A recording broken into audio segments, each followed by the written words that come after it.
Hello everyone. Um, you have to excuse me. I'm going to wear my glasses today because I've been on the computer all day long and I'll be struggling to read what I put on my files otherwise. So welcome to this evening's session. I'm going to start sharing my slides. Just give me 2 seconds because it takes just a moment for them to all see each other.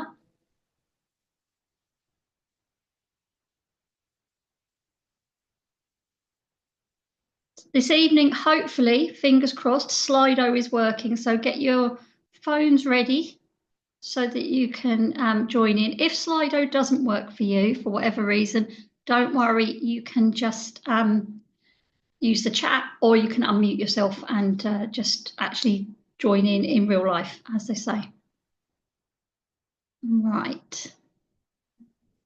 Okie dokie. I think, can everyone see that? Has it started working for everyone? Lovely. Thank you. Yeah, all good. Thank you, Damon. Thank you, everyone, for coming. In this evening session, we're going to unpack the EYFS nutrition guidance that was launched last month.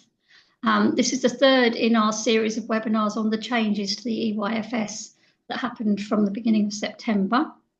I just want to say, please don't hold me personally responsible for whatever the Department for Education have said in here. I'm one of you trying to unpack it and make sense of it in the same way that you are. But I think it's helpful if we can unpack it together, isn't it? So let's move on to our first slide. Here's our agenda for this evening. I'm really sorry, I forgot to say this is a Stronger Practice Hub webinar with myself, Kim Barnetson, and Damon is the IT person as usual this evening. So our agenda tonight are why have we got the changes? Then we're going to quickly summarise the guidance for babies and for 1 to 5 year olds and the food and drink guidance. I'm going to summarise all of that and then we'll start making it a little bit more interactive for everyone so that we can get some feedback from each other, because we know that's the thing that really helps everyone to feel supported. I've left lots of time at the end for questions, and some of you very kindly sent questions in. Some of them were very similar, so I hope no one minds, but I was running out of room to type it all, so I've just summarised that into sort of 1 or 2 of questions that sort of covered everything. But we'll have time to chat as well. There are lots of references. Hopefully you've already got the nutrition guide, but there are absolutely loads and loads of links in there. I couldn't fit them all on my slides, but I suggest that you go through and download anything you might need or you might find relevant for you, because there's loads and loads of extra support in the actual document itself. So this part of the EYFS is really nothing new. Where children are provided with meals, snacks and drinks, these must be healthy, balanced and nutritious. We knew that already, didn't we? But I think from what my understanding is that that's too vague and open to interpretation. So this guidance, the nutrition guidance, has been brought in to help us to understand how to implement that statement, which is where children are provided with meals, snacks and drinks. These must be healthy, balanced and nutritious. We must take it into account. Even though it's a separate document to the EYFS, the EYFS, as we know, is statutory, so we have to be governed by that, and we now also have to be governed by this document too. I had a look online, and these are the top questions that are being asked about the nutrition guidance. Is it mandatory? Yes. As I said, it is a separate document to the EYFS, but the EYFS is statutory and we must have regard to the guidance. So in effect, yes, it's mandatory. It's a statutory document. Do we need a new policy? I would say yes. The guidance suggests that all settings have a food and nutrition policy, and in the document itself, it gives you advice as to what should be included in that policy. If you're a childminder, you'll probably already know that you're not obliged to have written policies. That's completely up to you. But if you do have a written policy, I would suggest that, yes, you need to have a food and nutrition policy now. What about supervision during meals? Well, I think we all know by now, children must be within sight and hearing and ideally sitting with a staff member when eating. We'll get onto the actual wording a little bit later on, but this was just one of those questions. And how do we manage allergies? Well, we are now expected to gather information about children's allergies and to ensure that any first aid courses we take cover allergen reaction awareness. I don't know about all of you, but the last few first aid courses I've done have already included that. But I would suggest if you're signing up to do a new first aid course, if you're due to renew it, double check. Look in the EYFS. At the end of the EYFS in the annex, it tells you exactly what must be included in the first aid course. So let's unpack this guidance. What does it really say? Bear in mind, this is just a summary because it's quite a big document. Babies birth to 6 months. Most of us probably aren't having babies that young at the moment, are we? They all tend to be coming in a little bit later, but you might have at some point. It says that providers need to be responsive to babies' cues around feeding. When are they hungry? When are they full? Are we overfeeding? You know, if a baby's clearly full and doesn't want more milk, we should just, stop.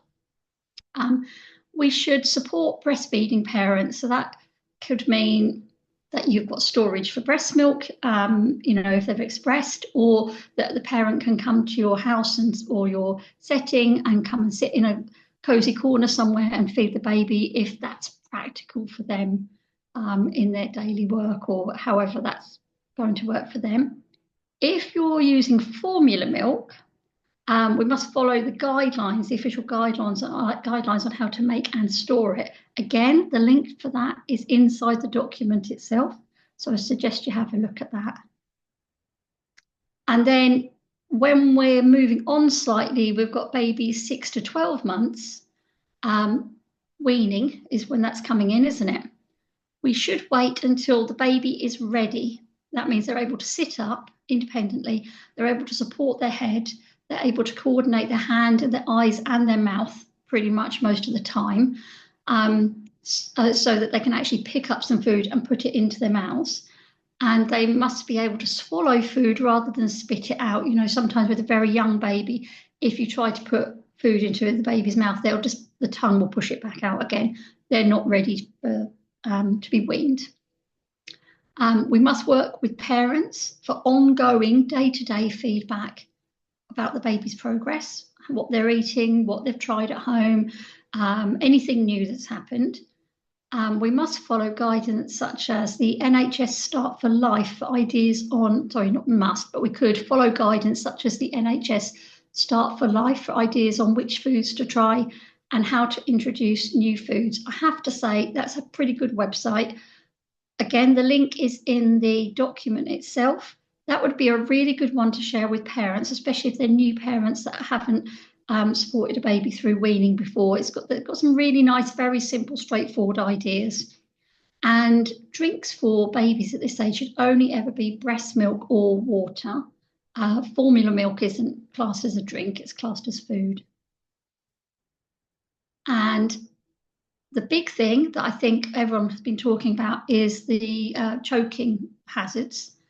And so we need to make sure that we're minimising choking risks by making sure food is the appropriate size and texture for the baby's stage of development. Stage, not age. I would say that's the big thing with the EYFS and development matters and everything at the moment, is that we're thinking of the stage of development, not necessarily the age, because we all know that children develop along their own paths in their own time, don't they? And then finger food, thinking of soft things like cooked broccoli or banana that's been pushed down the middle to make it come apart in those sticks, for example, rather than anything that could be a choking hazard. But it does suggest that from around 9 months, we start giving babies bite-sized foods that they can, which encourages sort of a pincer grasp. Which is a very good idea. I know we need to be able to do that for children, but also we need to remember that anything round, as a general rule of thumb, grapes, strawberries, sausages, blueberries, anything needs to be cut lengthwise into quarters. So we're getting this sort of finger shape of food rather than a round piece of food. That's to minimize choking, obviously. Foods to avoid, and please excuse me if you already all know these, but this is just what we've summarized with this document. I know some of you have been in early years as long as I have and knew this stuff anyway, but I think it's still helpful to quickly go over it. Foods to avoid: added salt, added or concentrated sugar, so apple juice, things like that. Processed foods, which are high in saturated fat, also high in salt usually, aren't they? Popcorn, jelly cubes and whole nuts, that's an issue for choking.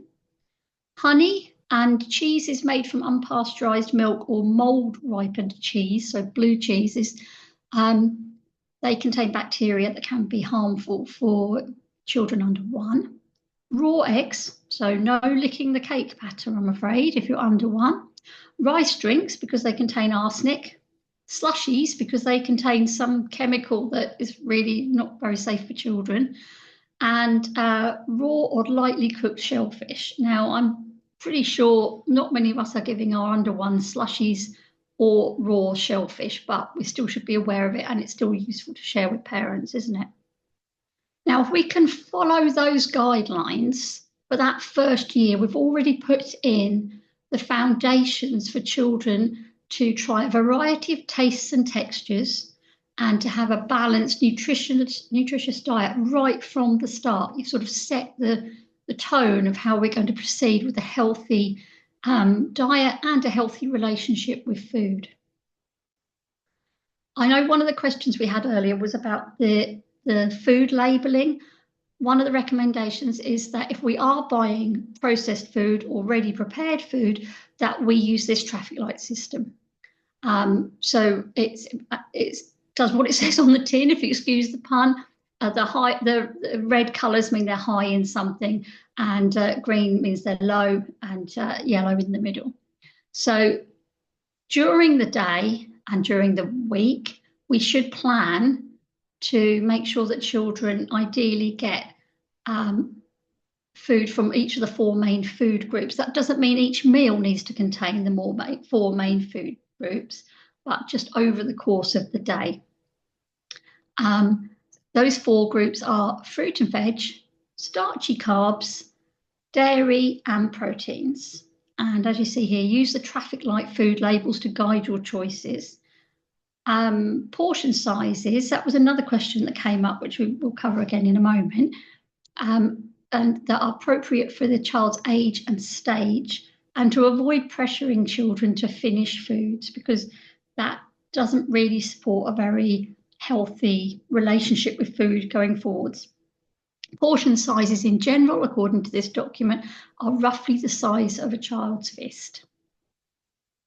So portion sizes and menu planning. Why do we need to menu plan, or why is it suggesting that we menu plan in the guidance?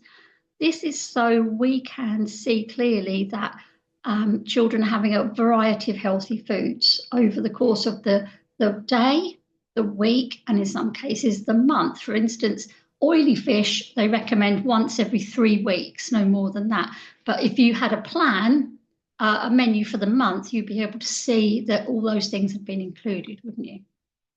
If you do have a menu, so if you are providing food for children, you must share your menu with parents, and you must include any allergens or dietary requirement information on there. And as I said, 1 portion of food for a toddler, pretty much the same for preschool children, is approximately the size of their fist. And offering treats or rewards to finish a meal, as it says here, can set up a difficult relationship with food. Instead, offer small portions with second helpings available. So a child we can sometimes be a bit overambitious, I think, can't we, with what we expect children to eat. If a child eats a very small portion and wants some more, that's a more positive way of coming towards, a healthy, balanced diet than having a big portion and not being able to eat it all. So that's what the guidance is suggesting. And this last little bit I've just put in myself because I've really found it's made a difference to what children will eat, and that's self-serving. Children will eat, in my experience, food that they will never eat if you put it on a plate, but if they serve it themselves and they see their friends are having it, they're much more likely to have it. There is also evidence to show that if children are involved in the preparation of food and the serving of food, then they try different things and have a generally better, more balanced diet. So I feel like I'm sort of preaching to the converted a little bit here. I'm sure you're all aware of this, but if you want to share it with parents, what I thought might be helpful is these easy swap outs to healthier options. So instead of buying packaged yogurts that have been sweetened and have got Peppa Pig on or a cartoon character on, use full fat Greek yogurt instead. Children need to have full fat. It's really good for they need those calories for their brain development. There's a big difference between full fat when it's not processed and fatty processed food. If you're full fat Greek yogurt, it's fine. Packaged flavored rice, that type of thing, swap it out for couscous or quinoa, cooks really quickly. Quinoa in particular is also very high in protein, so you're getting an extra tick on your balanced diet chart there, aren't you? Chips or processed potato shapes, happy smiley faces, that type of thing. The guidance suggests that chips or fried food should only be served once a month, but really, we can do that type of thing ourselves, can't we, with homemade potato wedges or sweet potato wedges or a combination of the two. Really easy to do, cheaper and cooks more quickly. Meat, they're suggesting in the guidance that meat isn't served every day and that twice a week children should be offered a vegetarian alternative. So that would be pulses or something similar. The trouble with a vegetarian alternative, sometimes that people think that means a meat substitute. That's obviously a highly processed food, which isn't necessarily a healthy option. So they're talking really here about substituting it with pulses. And as I said before, oily fish once every 3 to 4 weeks. And swapping out juice, apple juice, orange juice, whatever you're having, for water or milk. And I know, that's, you're probably all aware of that because we're all grown-ups and we all know about these things, but, it's just maybe to share with parents. We must be aware of allergens. I would definitely suggest, if you're able to, find one of these free courses on food hygiene and allergen awareness because they're really easy and quick to do and just gives you a little bit of background knowledge into all this type of thing. But we must have an ongoing dialogue with parents about the child's dietary requirements. I think we're all aware, aren't we, that sometimes you might get a child that starts with you that can't have dairy, and then they're on the dairy ladder, the milk ladder, as they're sort of coming out of that and starting to try things. We need to be informed about that, and so do the parents. So we must always have this ongoing dialogue with parents about the dietary requirements. We must include dietary information in menus, and any dietary information needs to include the common allergens, which are, as you can see here on these little circles, the little symbols for them, but they're tree nuts, peanuts, eggs, milk, fish, crustaceans, mollusks, gluten, celery, lupin, mustard, sesame seeds, soya, and sulfur dioxide. So you must include any of those. A really easy way, as someone who has food intolerances myself, is to avoid all of these, is to avoid processed food pretty much, and then you'll know what's in the food. If a child has an allergy or an intolerance, we now must have an allergy action plan in place.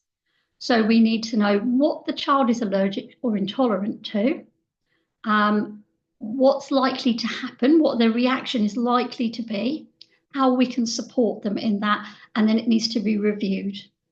So a child that's got an intolerance, for example, to dairy, it may be that they get an upset tummy. A child who's got an allergy may need an EpiPen, but whatever it is, we need to make sure that we have an allergy action plan in place for that child. And obviously, you need to review it because things change with children, don't they? Kim, sorry to interrupt. There's been a couple of questions. One was, what is a starchy carb? And Kayla said, well, she thinks it's pasta, rice, and potato. But Yeah. is that right? Pretty much. Yes, pretty much. Yeah. Yes, potatoes, root vegetables are starchy carbs. So carrots, sweet potatoes, parsnips, that type of thing. They're all starchy carbs. But yes, pasta as well. Even bread, I suppose you could class as a starchy carb Yeah, if you yeah, wanted to. true. Yeah. There's another question. It says, do we have the right to ask for a doctor's note to confirm an allergy? It doesn't mention anything in the guidance. I didn't see that in there. I think you could ask. I don't think parents have to, as far as I know, they don't have to share any medical information with you. So I don't know, some of you may have come across that before, where parents don't have to tell you if their child has been vaccinated, for example. That's completely up to the parents. So I think that's probably an issue that you need to speak to the parents about why it's important. Not everyone will have a doctor's note to say they have an allergy or an intolerance.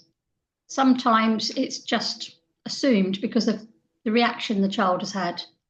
I think it's something you definitely need to speak to parents about.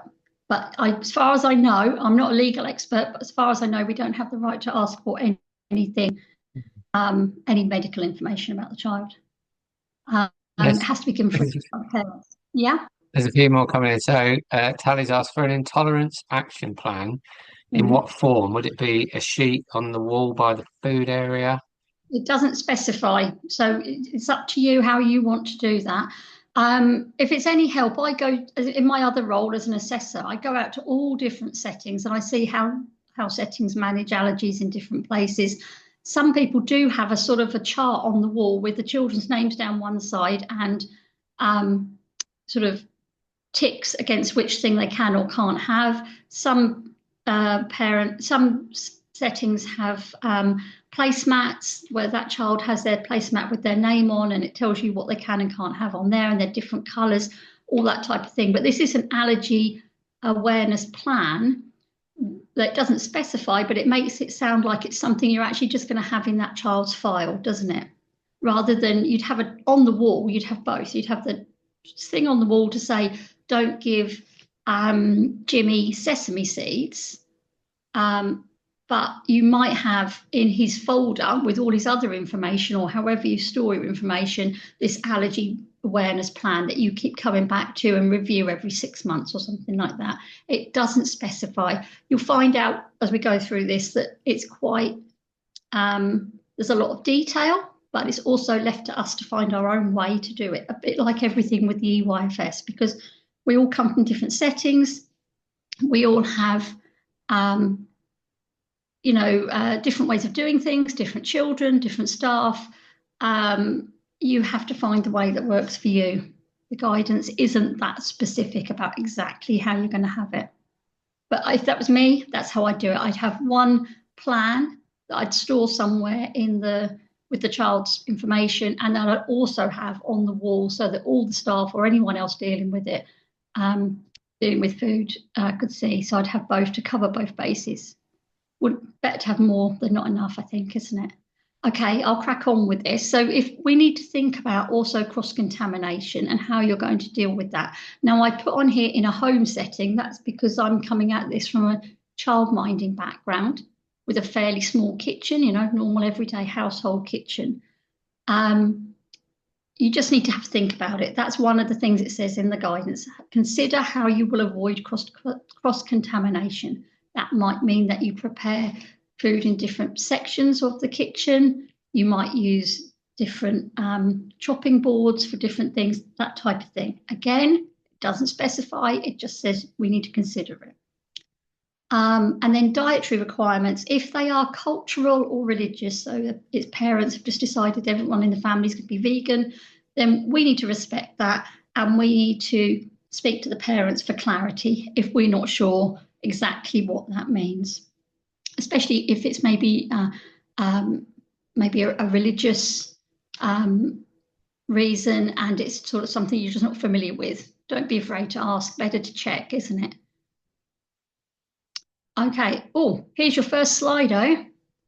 If you don't mind just scanning in the QR code, and then the question is, how are you managing dietary requirements? That should say, sorry, in your setting. I did try and change it, but it was too late.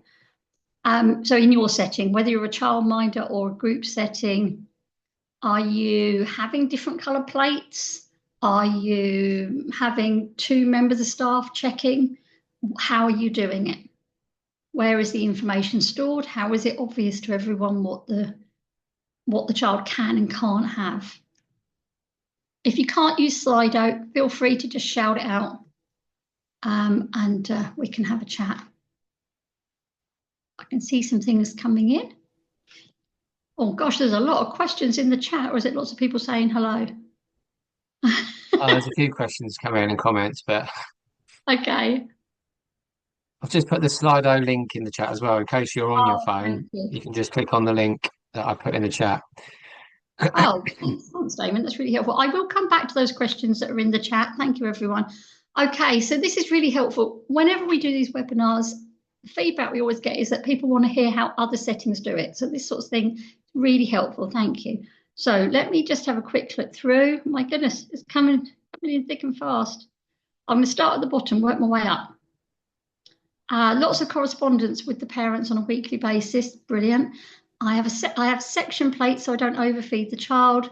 I have 2 fruits with each meal. That's really nice, lovely. All the children bring their own food in for lunch and snack. So how is that? If they're bringing their own food in, and let's say Jimmy, who can't eat sesame, is sitting next to Fred, who's got some sesame seeds on his bread roll, how are you making sure that Jimmy isn't accidentally reaching over and sharing Fred's food? We all know what children are like. Or that Fred puts his bread down on the table and some of the seeds fall onto Jimmy's lunchbox.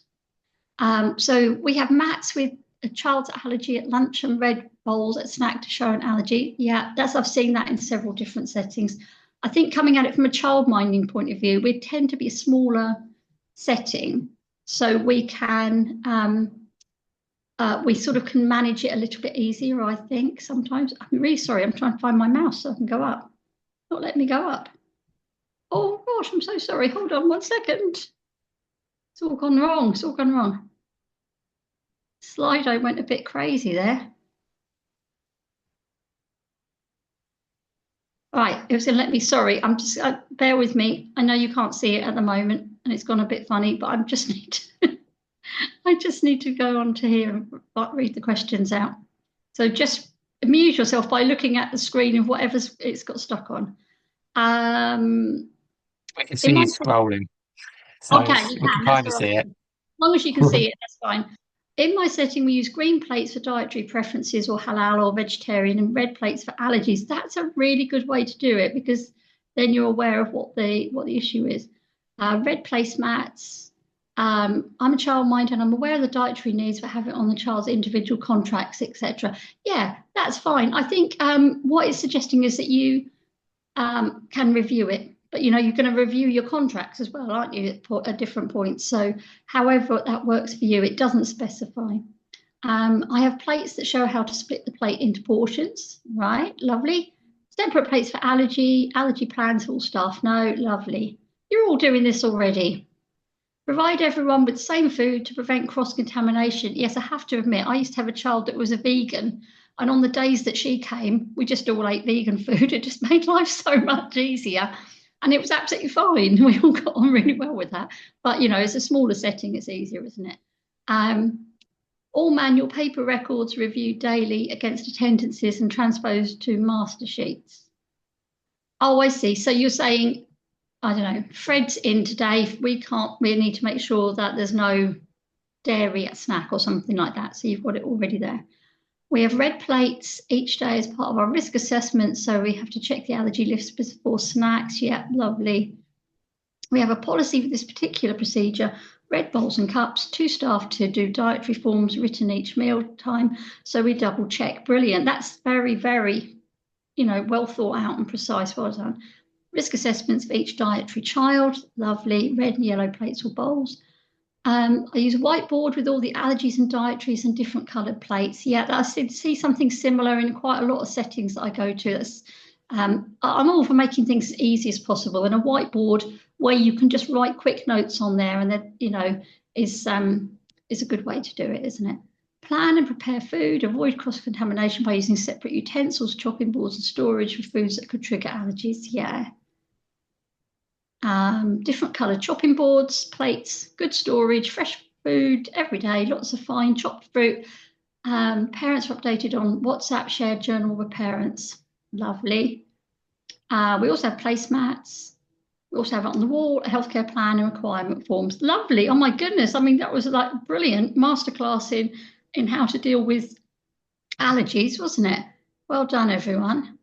I'm going to see if it's going to be kind to me, and let me skip on to the next bit. I must say, in my setting, because I've only got a few children, I have a private Facebook group, and I just put the menu on there for the week without any allergies on there. So I put Thursday, we're going to have whatever it is, and then in brackets what it might contain, and then same for any other days, Okay, hopefully this is going to let me move on to the next screen, which is celebrations and food. I'm sure you've probably all heard the rumours that are going around about this.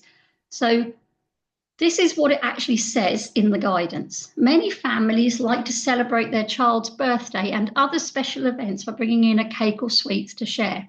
This can mean that some children are eating these unhealthy foods several times a week. The food and nutrition policy could include recommendations for special events to ensure any food brought in from home is balanced and meets the setting's food guidelines. For example, recommending fruit platters to share or non-edible options. So this picture is from my setting, and I just wanted to show you as an idea. This is what we do every Halloween. We make a fruity Halloween pumpkin out of a watermelon. Stick a candle in, not a real candle, a battery candle inside in a little bag. And then we make it look like it's being sick with fruit, which is a bit weird, but the children love it. You can keep that for pretty much nearly the whole week if you put it back in the fridge. They're not actually eating the watermelon, they're eating the fruit on the plate. And it's quite an easy way to do a sort of celebration without it being lots of sweets or whatever. So a few alternatives. I found a nice website, which I've put a link to at the end, which has some alternatives, which were things like stickers or bubbles or healthier food options, like fruit, for example. Or what about having a special birthday routine, a sort of a Steiner idea where you might have a special song or a crown or something that the child wears, or that birthday child gets to choose something that day. They get to choose the story, they get to choose the activity that afternoon or which park you go to. So it's this, you're still recognising their special day, but without cake. It doesn't Kim, oh sorry, I was just on that note. Em's just put in the chat they have a wooden cake to celebrate, and they add candles onto it, which is a great idea, isn't it? Yeah, that's a really good idea. And it really doesn't say cakes are banned. It's just making the point that if you're in a sort of a classroom size setting, you're going to end up with cake twice a week, aren't you? And if you're in a very small setting, you might have cake 3 times a year. So there's a big difference, isn't there? And it's up to you to decide what works best for your setting. There's a couple of questions I've had are about banned foods. There are no banned foods.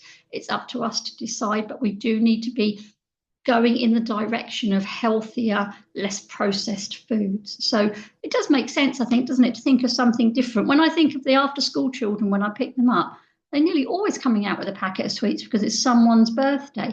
Actually, they'd be just as happy with a sticker, wouldn't they? So maybe that is something to think about. And on that note, here's another Slido. How do you celebrate in your setting? So someone had just said about the wooden cake, which is a really good idea. You could have a candle on the table. snack time, something like that. You could sing a certain song, you could have a certain book. There's all sorts of different things you could do, aren't there? You could ask the birthday child, to bring in a birthday card or something like that, couldn't you? So they could talk about their birthday, or a picture. Cake, we have cake. To be fair, I do too, but I only have 5 childminding children. So over the course of the year, it's really not very much. If it was every single week, I think I probably wouldn't want to do that. Someone said happy. Does that mean happy birthday? Small plates, cloth. Oh, hang on. I'm trying to work out what some of these things mean. Cutting the cake and sending it home. Yeah, that's a good idea. Although you're sort of, I guess, the child is still at some point going to eat it, aren't they? Little cupcakes. I'm not really sure what some of the single words mean. I'm really sorry. Some people have put staff and table. We sing happy birthday and have a cake as only have a few children. Yeah, it's the same for me. I do give children the choice whether they want to have a cake or not. I had a child once who wanted toast. Fine, you want toast for your birthday, that's up to you. Another child wanted cocktail sausages, so they had cocktail sausages for after school snack, if that's what they want. But we do still sing happy birthday to them. A wooden cake party hat, and party hat for child. I'm not sure what some of the words mean. I'm really sorry. If anyone wants to unmute themselves and tell me what panther, carpet, make. Some of the sentences get split up into individual Yeah, words, Kim. That's what's happened. I'm You've got to trying. glue them all back together. I'm trying to work out. Someone on the chat has put that they encourage parents to donate a birthday book rather than sweets, and then the birthday person gets to share it with everyone, which is a lovely idea, isn't it? Really lovely idea. That's really good. And it doesn't, if you've got parents that haven't got a huge amount of money, it doesn't have to be a new book even, does it? Just an old book from home or something they've got from a charity shop. That's a really, really good idea. So photos, I think biscuits, yeah. Chocolate, I'm not sure, because what chocolate, it could be a chocolate carpet, it could be a chocolate family, we don't know. But I get the gist, thank you. It's not your fault, it's chocolate fingers, maybe chocolate fingers are over there. It's just the weirdness of Slido. Sorry, was someone saying something? Thought someone was going to say something. Don't worry. Thank you. But I think this just goes to show that there are other ways to do it, aren't there? It's just about recognising a special time for that child, isn't it? Chances are they're going to have a cake at home and they're going to have cake at their party or something like that. So, it's just recognising the special day, giving them a birthday card or singing something to them, or they can choose which fruit you're going to have for snack that day, that type of thing. It all makes it special, doesn't it? Thank you, everyone. And I apologise for Slido's weird behaviour on that activity. Okay. Now, I know from doing the NOF research myself that most settings now don't provide most of the food. I think those of us that do are now definitely in the minority. So most of you are having children bringing in food from home. The guidance suggests that settings should have a food and nutrition policy, as we said earlier, which is shared with parents, and parents need to be told that this is now a regulatory obligation, that we have to make sure that the food in our settings is as healthy and balanced as it can possibly be.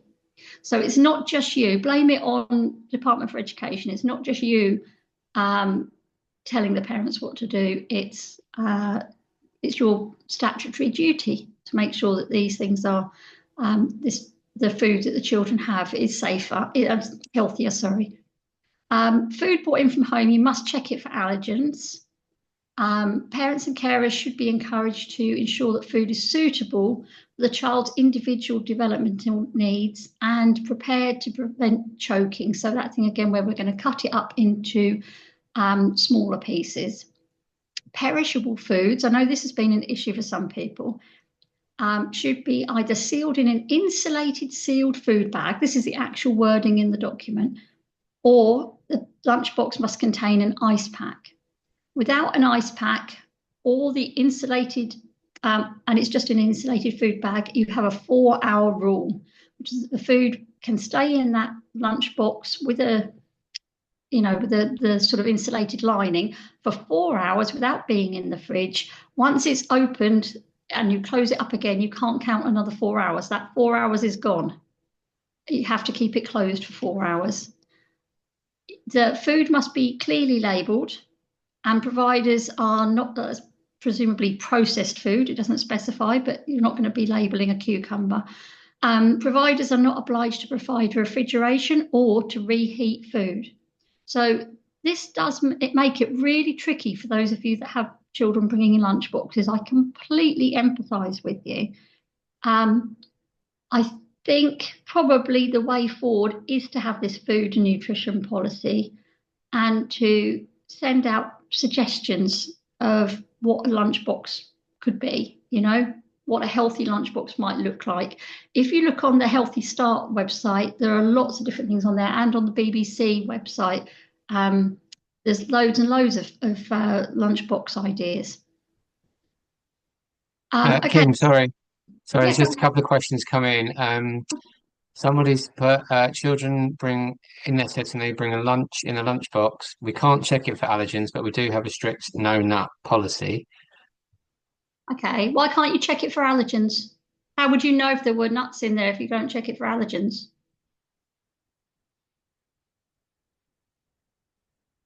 Leave that with them. They might reply. And then Tally's put she's asked about the 4-hour rule. She said I was under the impression it was 2 hours out of the fridge.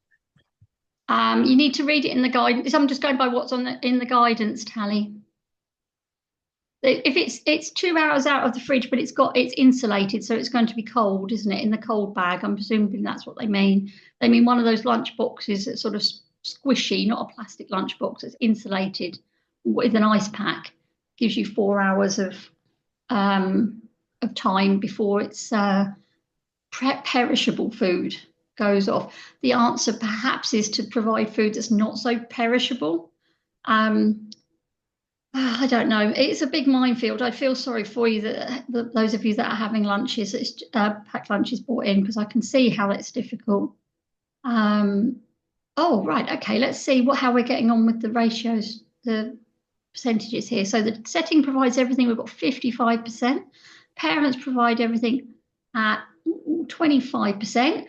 And I provide some, for example, snacks, but parents provide meals at 17%. So actually, we're going against the grain of the NOF research here, which is it's quite interesting, isn't it? One thing about if you provide at least some of the food in your setting is that you have control over what that food is. So even if the parents aren't on board, the children are still getting some of their healthy, balanced diet through the food that you're providing, aren't they? And also having the chance to try different things with you. Okay, that's really interesting. Thank you, everyone. The person who said about the checking the lunchbox, Kim, sorry, they you sort of said, how do you know? They basically put not sure.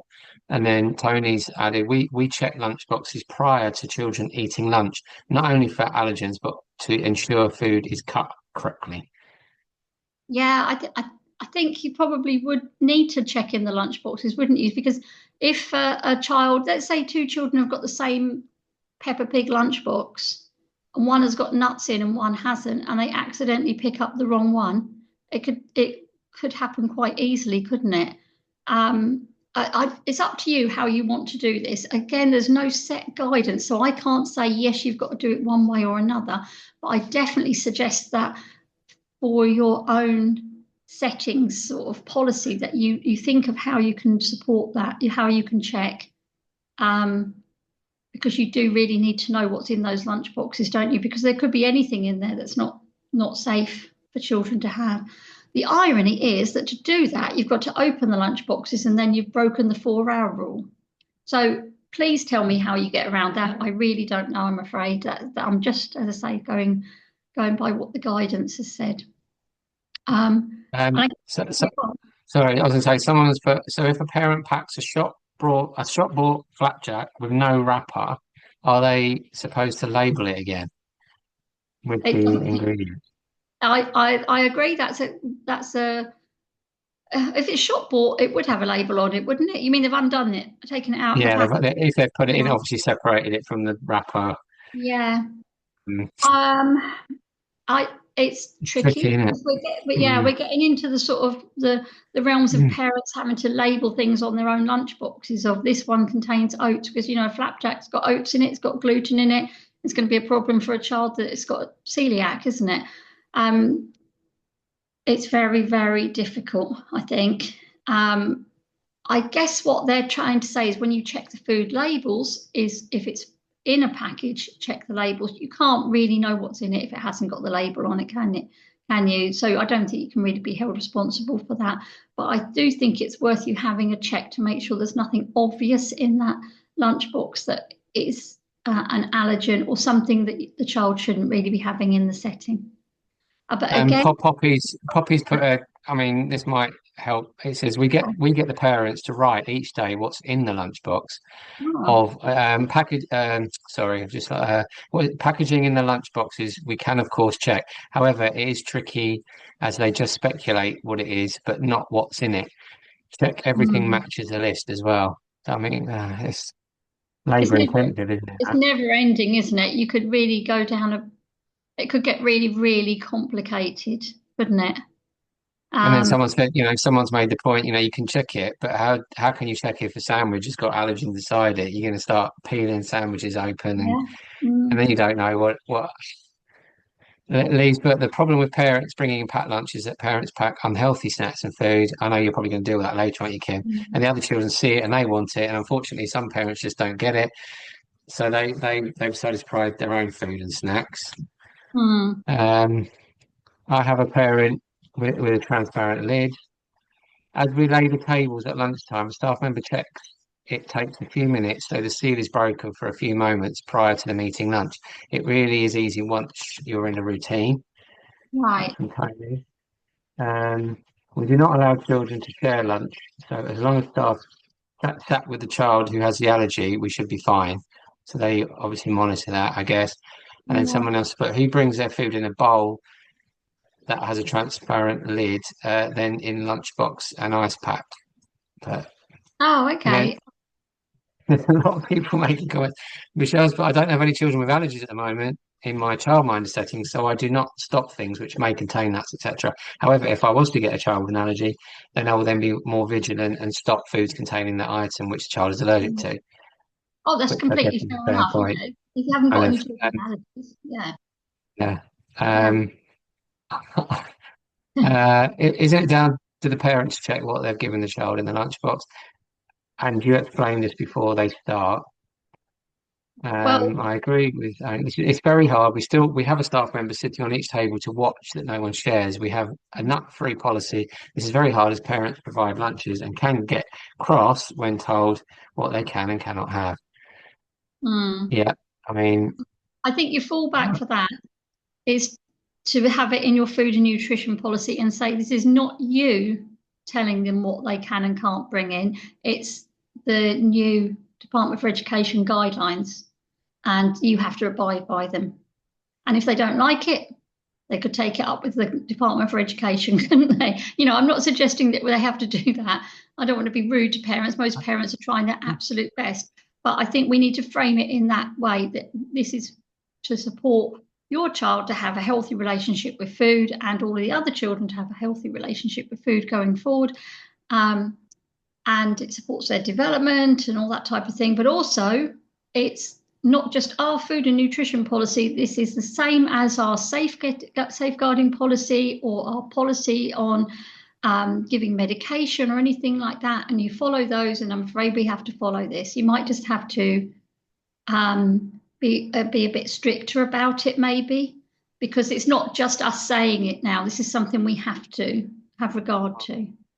Um, I'm going to move on to. Oh, sorry, yeah, I've got the last yeah. little bit.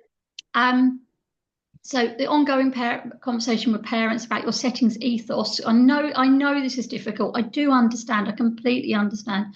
Share the guidance with parents. I have to be honest. I'm not sure many parents are going to want to read that big document, but you could summarize it for them, couldn't you? Just the bits that are important for them. And there are one of the questions we had was about parents who can't afford to provide a balanced diet. I completely know where you're coming from. As part of my one of my volunteer roles in where I live is to support families through a community larder, and I know that for some people it's incredibly difficult. If they are getting food from the food bank, you can speak to the food bank and ask for swap outs. Sometimes you don't always have to have just the bag that they give you. But also in the guidance that does cover this actually, and it says if you contact or the parents contact NHS Healthy Start, there is funding available for families that are really struggling to buy milk and food for children. Now, I know as well some of the families I've supported through the larder, it's all very well saying cook from scratch is much cheaper, but they can't afford electric. So they're going with the cheapest, quickest possible option, which is quite often packet noodles or something like that. This is where I think we need to be working in partnership with the parents. And if we can provide at least some of the food, then we know that the food that the children are getting while they're with us is as good as it could possibly be. So this is what the guidance suggested. This is the reality. We can only do our best, but we can tell parents that we are now obligated to follow this guidance. We can introduce ideas about healthy choices. We can share lunchbox ideas, or maybe, as I say, provide some of the snack ourselves. Now, I know that we're all struggling for money in early years at the moment, but I wanted to just share. I was in a setting doing an assessment last week, and I was so impressed with the way they handled their snack time. They had 24 children, and they had rolling snack, went on for about 45 minutes. I won't go into the whole thing about how they did snack because it would take too long, but it was really good. But I worked out while I was doing the assessment how much they'd spent on that snack. The milk was obviously free because that's part of the children's milk allowance. But the children had a choice of milk or water to drink. They had rice cakes, carrot sticks, and cream cheese. And for 24 children, that came to £3.69, which actually I thought was a really good, cost-effective way of supporting children to have a healthy, balanced snack that they all enjoyed. You know, it was a really easy thing for everyone to do. So I know we don't want to be spending lots and lots of money either, but I'm just wondering, we'll come on to that in a minute anyway, but that's a possibility if we can provide at least some of it. So let's just do what we can. Let's try and make the time that the children are in our settings a time when they can make healthy food choices. And also, let's involve children in activities such as growing and preparing food, because research shows that children who are just sat down and food is put in front of them are less likely to have a healthy, balanced diet and a good relationship with food as adults than children who are involved in this growing and preparation of food. That doesn't have to be anything really like rocket science. The setting I was in last week, the children were spreading their own cream cheese on the rice cakes. You know, it can be as easy as that. It can be as easy as giving them a child-friendly knife and letting them chop up the fruit, can't it? Or setting the table, or choosing their own plates and cups, or pouring their own drink. Anything we can do to enable choice and agency with children is always a good thing. And if we can do it with food, we're heading in the right direction with that as well. So yeah, and growing food, I know we don't all have outside space, but you know, we could grow cress, we could there's lots of different things we could do. You know, you can grow tomatoes outside in the summer, you can grow courgettes, that type of thing. You can speak to your families and see if anyone's growing food in an allotment and they've got a glut of something, can they share it with you? There's lots of different options we can take, aren't there? We might just have to be a bit creative how we do it. Sorry, Kim, just on that note, sorry, Lee and Donna just put in the chat earlier that they have their own garden and they grow loads of fruit and such as tomatoes, strawberries, apples, green beans and stuff. Wow. So exactly what you're saying. So Yeah. Oh, that sounds amazing. It's just Mm. anything you can do like that is just really, really positive for children in all sorts of brilliant ways, but also provides you with nice, free, not free because you had to buy it in the first place, but a cost-effective snack, doesn't it? Well done. That's really good. So on that note, this isn't a Slido, you'll be glad to hear. But let's share some cost-effective but healthy snack ideas. Feel free to unmute yourself and just shout them out at me. What are you doing for snacks for your little ones? I'll check the chat, see if anything's up there.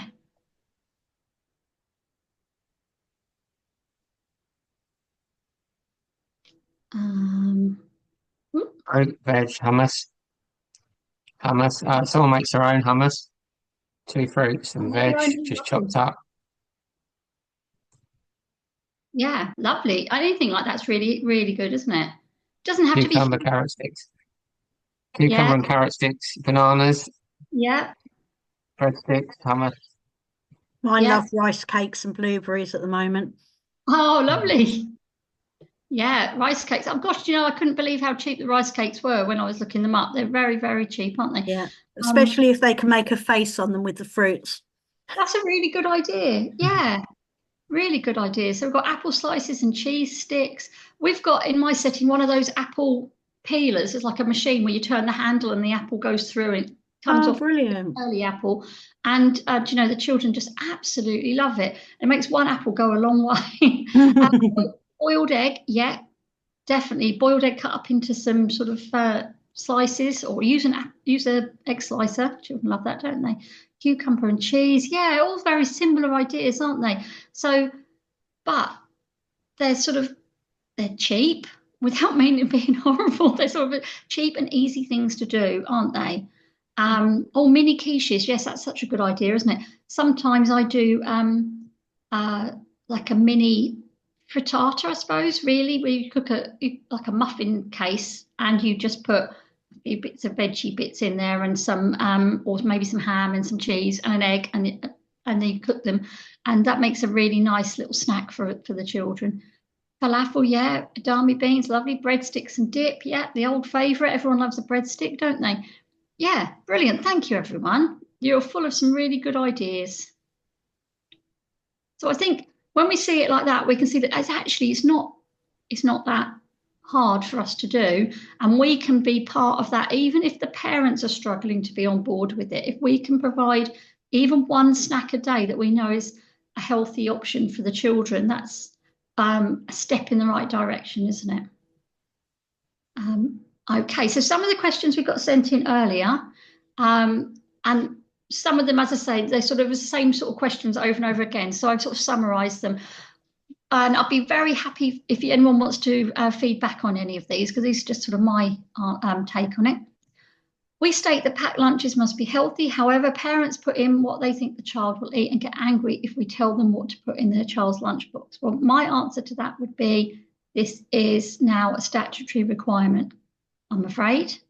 The same thing's going to happen when they get to school, isn't it? And you need to share the policy with them. But I do think we need to do it in a gentle way. And I think, just as an aside, if you've got a parent that's getting angry, maybe that needs looking at as well, because that's not something to really be angry about, is it? You're trying to do the best for their child, aren't you?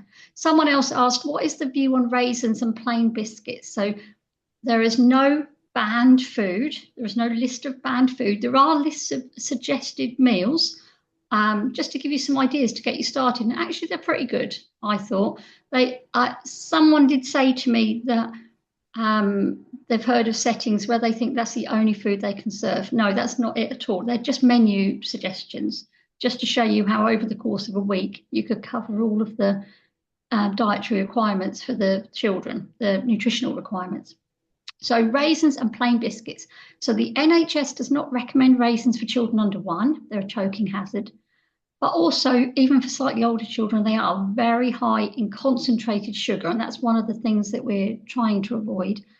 And they're sticky, which is sort of like a double whammy because they get stuck in between the teeth. So unless you're going off to clean the children's teeth immediately after eating raisins, might be something you want to avoid. But plain biscuits, as I say, it's the same as the cake. There is no hard and fast rule. Nothing has been banned. It's up to you to provide or make sure that the children have a healthy, balanced diet. And healthy, balanced diet, I would argue, the occasional plain biscuit, rich tea biscuit is not the end of the world, is it? If you were having biscuits 3 times a day, every day, that would be a little bit different, wouldn't it? Once in a while, I really wouldn't worry. We're in a cost of living crisis. Some families do not have the option on what they're providing if they're using food banks, etc. Well, we've just covered that, so hopefully we covered that earlier. How can we influence healthy eating whilst respecting families who do not have the choice that others may have? Well, I think this is similar to the one before. So working with those families, seeing whether they can get some additional support to help with that. In our area, we have like a community shop, a community larder, as well as the food bank. So not everyone, obviously food bank's only a temporary option for people, isn't it? But also try the NHS Healthy Start and see whether there is any funding available for these families. But maybe we can have, as I was saying, a small input into what that child eats during the day, you know? Maybe we can have, offer them fruit, even if we could only just do that. If we do the fruit and the parents send in other things as well, at least you're having some sort of input into the healthy direction. Do we need to be sitting with children while they are eating, or can we be clearing away, washing up, etc. within reach, sound and sight distance? Well, that's not actually in this document. It's actually in the safeguarding section of the EYFS, both versions of the EYFS. And they say, whilst eating, there should be a member of staff in the room with a first aid certificate. So in the room, but where possible, providers should sit facing children whilst they eat. My suggestion here would be, your best option is to have a member of staff that's got the first aid certificate being the person that sits at the table with the children while they're eating. That would make most sense, wouldn't it? And then anyone else who hasn't got a first aid certificate can be wiping the tables or washing up or whatever they need to do. Because that would cover both bases then, wouldn't it? How are settings managing the requirement to have a first aider present every time children eat, as they may also try to eat pasta or loose parts if they have SEND? So the EYFS again says one person who has a current first aid certificate must be on the premises and available at all times, and also nearby. It also states now that we have to consider the layout of the premises as to whether in an emergency the first aider could get there quickly. So, and with the EYFS, when children are eating, there should always be a member of staff with a paediatric first aid certificate in the room. So perhaps these are 2 different questions, I think, really. This is, how are you going to make sure that child is safe during the day, not really necessarily at snack time and meal times, aren't they? You're going to have a first aider in the room anyway, aren't you, presumably, or nearby? So that's what first aid, that's what the EYFS is telling you. If you're suggesting that they're eating pasta maybe as part of an activity, maybe rethink and risk assess that. Is that a suitable activity to have when that child's present? Also, this is just my own personal take on it. I don't personally use food in play because I've seen how valuable that food is to some of those families that are really struggling. So maybe if you've got a child that's going to eat raw pasta that's been messed about with by lots of other children at the same time, maybe you need to risk assess and see whether you could use something else instead, maybe that might be more suitable. And same for the loose parts, really. That's a risk assessment question, I think. But if anyone wants to come on board and tell me how you're managing that in your settings. And then the other question was, do you have a poster about recommended food, portion sizes and balanced diet? There wasn't a poster per se, but there was so much information in this document. I've put some of the links that are relevant to this question in the reference slide, but also go back through the document and you'll see there are loads and loads and loads of links to help you with all different types of things. You know, supporting parents who are breastfeeding, doing formula feeds, all that type. There's something on everything. There's a link in every single section. So I think there's probably something on there for you, but I have put whatever I could find that was relevant. I've put that in the end section for you. Does anyone have anything they want to come on board and talk about here? Because these questions were sent in, but they're not just for me. If anyone's got something they'd like to add to those. There's been a little bit of a few comments and questions. Somebody's put, ideally face the child to prevent choking. Somebody's put, I give plain oatcakes as an alternative to biscuits because they don't have any sugar in. I do like an oatcake actually. It's a good alternative, low fat. We always have a first aider at snack and lunch. All of our staff members in the setting are PFA trained. Someone said, where are the links to the website? So I guess that's going to come up on the slides. And then as long as you do the feedback sheet, I'll be able to send the slides and you'll have all the links that Kim's talking about. I'm right there, Kim, aren't I? It's going to be on a slide. There's so many links that you just really need to go onto the document. Sorry, somebody's put, there is a table in the framework on recommended meals. So that might be something, because someone's asking about a poster. Someone's put, so can first aiders sit with the children, as in our setting, it's just level 3s with first aid? Yeah, it doesn't say specifically that a first aider has to sit with the children. So if you can see my answer in red about 3/4 of the way down, this is the actual wording. Whilst eating, there should be a member of staff in the room with first aid, but where possible, providers should sit facing children whilst they eat. If you've got a member of staff with a first aid certificate who can also sit with the children while they're eating, then you tick both those boxes. I think it's possibly, if you can do it, as the other person was saying with the other setting, have as many first aiders as possible, because it's never a bad thing to have first aid, is it? I know that's extra costs for all of you, but and then it just opens up your options a little bit more, doesn't it? And that means, if you've got a child that might possibly eat something small, one of the small resources, you've got your first aider who's always there. There's always someone there. It means you don't have to juggle quite so much because you've got enough staff. One of the other questions we had here was, sorry, it's coming on my phone, so I'm just going to quickly read it. Is it okay to use some foods that may have 1 or 2 orange from the traffic light system while there are no banned foods? It's up to you to decide in the balance of the diet whether you think that's an appropriate thing for the children to have. Foods, someone else said, foods we cannot give, and any posters we have to display or letters to parents. Okay, there's nothing you have to display. You do have to have regard to this document. You don't have to display anything, but there is lots and lots of information in this document. So you might want to print something off or share it with the parents. I think really sharing the whole document is pushing it a little bit, but it does suggest that you do that. But I would suggest writing a policy, your food and nutrition policy. That will cover everything all in one go, won't it?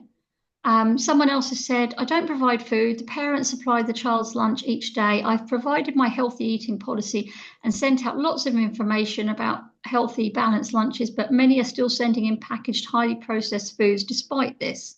Do you think Ofsted will understand that I have tried to inform parents as much as I can, but ultimately it's up to them what they feed their child? Well, you could argue that actually with this new guidance, it's not for this anyway. At home, they can eat what they like, can't they? But in an early years setting, we now all have to follow this guidance. So I think that's your sort of trump card, if you like, is to have you said you've put your, you've given them your healthy eating policy. So now make sure that healthy eating policy states that you have to follow it. And you might have to, if you feel able to, send things back. You might have to keep sending out messages saying, everyone's sending in highly processed food. Just a reminder, we cannot accept it. Please don't send it in. But here's an idea. Instead of a sausage roll, what about whatever the alternative is, I know it's difficult, but sometimes we have to it's just one of those things we've got to do, isn't it? If we've got to do it for safeguarding and all that type of thing, it's a bit like saying to a parent, if I'm concerned about your child, I will be reporting it as a safeguarding concern, just letting you know if that happens in the future. And it's the same for this. This is just your obligation now to make sure that the children are having as much of a healthy, balanced diet as they possibly can. If parents want to give their children anything else as they come out of the setting, that's completely up to them, isn't it?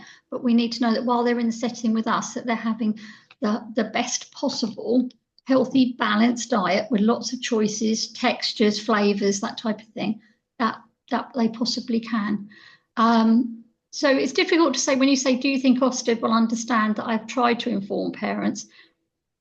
I don't know, because I don't know what your Ofsted inspector is going to say, I'm afraid. But all I can say is that this is now part of our statutory guidance in the same way that everything in the EYFS is. So we must have the same regard to this as we do to everything from the EYFS.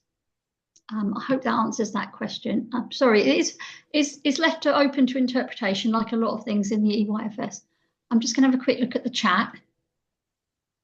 Yeah, there's a couple I've missed. We were told when we were talking about first aiders and sitting with children eating stuff. Amy's put we were told it has to only be level 3, as that's Ofsted's new thing. I don't know. Is there anything in the guidance about that? Ofsted's new thing is level. You mean level 3 first aid? No, hang on. What are we talking about? Level 3 qualified. Yeah, I would say yeah. There's 2 different things. So if you have to be a level 3 to be counted in the ratios. And you have a full and relevant level 3 to be counted in your ratios. It doesn't say that in the guidance about them sitting with children. So this is literally the wording from the guidance. Whilst eating, there should be a member of staff in the room with a paediatric first aid certificate, and where possible, providers should sit facing children whilst they eat. It doesn't say anything about it being a level 3 person. I can look it up. Hold on. I've got my other laptop here with the EYFS on it. I'm guessing whoever said that is from a group setting, because it wouldn't be the same for childminders. Yeah. So don't meet childminders if you haven't got a level 3. Although if you want to do a level 3, come and see me and I could be your tutor. Let's have a look. Right, bear with me. I'm just going to look it up. There's a couple of people who said their settings policy is you're not counted in ratio unless you have the PFA. That's That's obviously down to individual settings, but that's a good. It is a very good policy. Practice, never hurts to have first aid. You just never know what could happen, do you? What if the one first aider you've got in that day becomes ill and then you're left without a first aider in the setting? It's difficult, isn't it? Bear with me. I'm just going through to check. Safe for eating, safe for eating. Okay. So whoever said that, when you say you were told, it'd be interesting to know who told you, because I think they may be getting those 2 things slightly mixed up.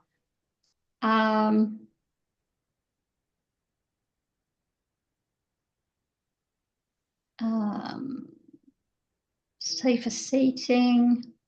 Hold on a second. Sorry, I'm getting there. You can imagine the safeguarding section is big and there's a lot of stuff on food. Children must always be within sight and hearing. So this is directly from the EYFS now. Sight and hearing of a member of staff whilst eating. Choking can be completely silent. Therefore, it is important for providers to be alert when a child may be starting to choke.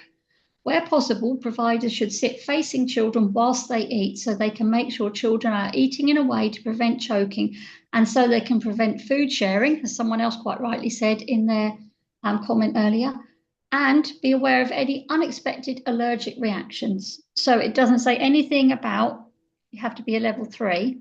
The level 3 thing is about being counted in your ratios. I can check that for you. Hello, that was me who asked that. Yeah. Hi. Yeah, I'm from a group setting. So I don't know if it's different, like for childminders or whatever, but we were told that like every mealtime there has to be always a level 3 there. Okay, I'm looking at your EYFS, the group settings one, and it says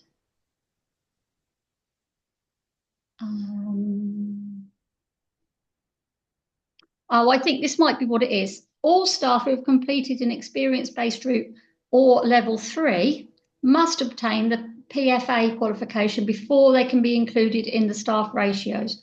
So it doesn't have to be a level 3 member of staff that's sitting down with the children, according to the EYFS. That might be your settings policy, but it's not according to the EYFS. But that's okay. If that's your settings policy, great, you know, and really it comes down to having someone in the room who's first aid trained and someone watching the children while they eat. That can be the same person. You know, with the childminder, it is the same person usually, isn't it? In a bigger setting, it can be more than one person. I go to quite big settings sometimes and they have a staff member sitting at each table with the children. It just depends on your own setting, the number of staff, how you're managing it all. The setting I went to last week was just this rolling snack where a few children at a time came over and had a snack. The same member of staff just sat there the whole time and supported them with snacks. So everyone does it slightly differently. That would be a quite good way for this. When someone says about this, do we need to be sitting with the children or can we be clearing away? That's quite a good way to do it. Have a rolling snack, because that worked really, really well in that setting. If anyone, I won't give away the name of the setting, but it would take too long to go into it. But if anyone wants me to explain in more detail, email me. I'll put my email in the chat and I can explain to you how they did it. But I was very impressed because I've seen snack in a lot of different places. It's one of the things I have to observe. And sometimes it's, to be blunt, a little bit manic. And other times it's managed really well. And I was very impressed in this setting and how they managed it so well. Very, very calm snack time. I'll put my email in there just in case. So yeah, sorry, whoever it was, sorry, that was just talking just now. Oh, thank you, Damon. I think those two things got slightly mixed up, but don't worry, it's fine. If your setting says you've got to have level 3 sitting at the table, have a level 3. That's absolutely fine. Okay. Sorry, I'm just chatting back, looking back. Thank you for a great webinar. My goodness, is it that time already? Oh my goodness, look at the time. Juliet says, really need the government to step in and regulate some of these supposed toddler snacks. They're so processed and unhealthy. I agree, actually, yeah. I think anything that's processed is always going to be on the unhealthier side, isn't it? It's just the way it is. But that's not to say that you can't ever have this stuff. We just do need to have this balance. And if we're having mostly healthy food, then, and the children are given these healthy choices, then that's slightly different, isn't it? You know, once in a while you have a biscuit or you have a toddler snack. Charlie's just said, just to touch on the written doctor's note, this is for specific medical diets to achieve nutritional goals set by medical staff and doctors. Oh, thank you for that. That's really helpful. So yeah, not every child with an allergy or an intolerance is going to have that, are they? I wonder if the person who asked that question originally was told that a child had an allergy or an intolerance and they doubted it. It's hard to know, really, isn't it? Yeah, it's something you need to speak. It all comes down to speaking to the parents, really, doesn't it? So if a parent continued, sorry, I'm just going to scroll back up again. If a parent continued sending food in that isn't suitable, oh, I've just got to scroll down. Do you refuse to give the child the food? I'm really sorry, my thing's going up and down all over the place here. I'm just going to make it a bit bigger. If a parent continues to send in food that isn't suitable, do you refuse to give the child the food? Because surely we can't. I wouldn't. Again, this is your choice how you're going to do it. Personally, no, I wouldn't let the child go hungry. But I'm at home, so I've got food here that I can provide for the child. I would definitely. It would be a situation of sitting down and explaining to the parents what your not even expectations, obligations are now towards the children as far as diet goes. Not an easy one to manage. I have a parent that still sends in juice and squash. I just don't give it to the child. And any snacks in their bags stay in their bags. Yeah, I think, Julia, I think that's how you're going to have to do it, aren't you? I think it does help. Maybe some parents just don't really. We've got to put parenting head on, haven't we? They might be in a rush, they might be really busy, they're just grabbing stuff and popping it in. They know the child's going to eat this and that, so let's just go for it. We've all been there, haven't we?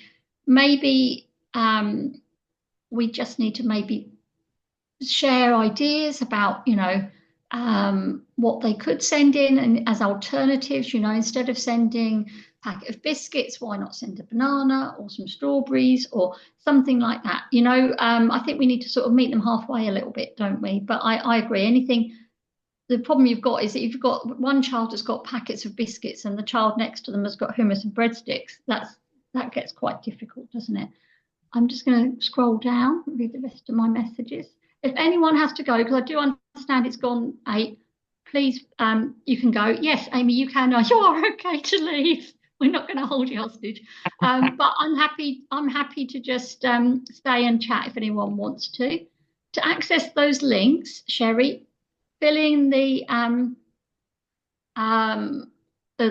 form that Damon sent out to you, the feedback form, and then the links are on there. But also just download that nutrition guidance document. Just Google EYFS nutrition guide. There are links in there. You'll be clicking links forever. Thank you, Michelle. That's really kind of you. I like the comment there just about the crisps. I said no to crisps, so they sent in baked ones. I think maybe that just needs a little bit more explaining, doesn't it? I've also got here, if anyone's interested, last week we had a question come up about safeguarding. And if you're in Essex, this is, and were Juniper still offering the safeguarding training? Yes, they are, but the Essex safeguarding team also offer it as well now, and you can book through the Education Essex portal. And if anyone wants bespoke support, the Stronger Practice Hub can help you with any aspect of your practice. So that can either be the team at the barn or myself. We can help you with anything. Just email Damon and he'll point you in the right direction and link us up. And the next webinar we've got coming up is on Wednesday, the 12th of November, and it's 7 features of effective practice. We've got a lot of questions about this tonight. So if anyone wants to keep sending in questions, if we get enough and we think we can do a follow-up webinar, then we'll do that for you. But please feel free to email me if I can help with anything. To be honest, I'm just like you. All I've done is read through the document and sort of break it down to sort of make more sense of it, hopefully. So I hope that's helped you to sort of unpack it, take away some of the worry, and hopefully it's all making sense. It's a can of worms, Kim, isn't it? It's a can of worms. It is, because it's not specific, but if it was specific, it might be even harder. Yeah, true. Hannah said, I've got a 1-year-old. Mum says she can't have apples. Oh gosh, it's scrolling up there. Everyone's sending too many messages. It gives her spots on her face. We gave her apples a few times before she remembered to tell us and never had any issues. Okay. But we're avoiding to be on the safe side. I think that's what you have to do. Yeah, you have to take the parents at face value with that, don't you? And then I guess in 6 months you might be able to say, is she okay to try some apple now? And just see what happens. You never really know what's in the background with their family when they say that, do you? Has someone else had an allergy? Are they really worried about it? It's just best to err on the side of caution, isn't it? Thank you very much, everyone. Oh, you're welcome, Dana. Yeah, that was one of the questions, wasn't it, that came up last week. So I think, from what I understand, it was a bit of a vague email reply, but from what I understand, the Juniper don't have the contract anymore, but you can still do your training through them, but you could also do it through Essex. So yeah, Anita, I agree. Anita and Stacey. Yeah, making us the bad guy, isn't it? But what we have to think about is all these changes to the EYFS, the safeguarding ones, the baby one, the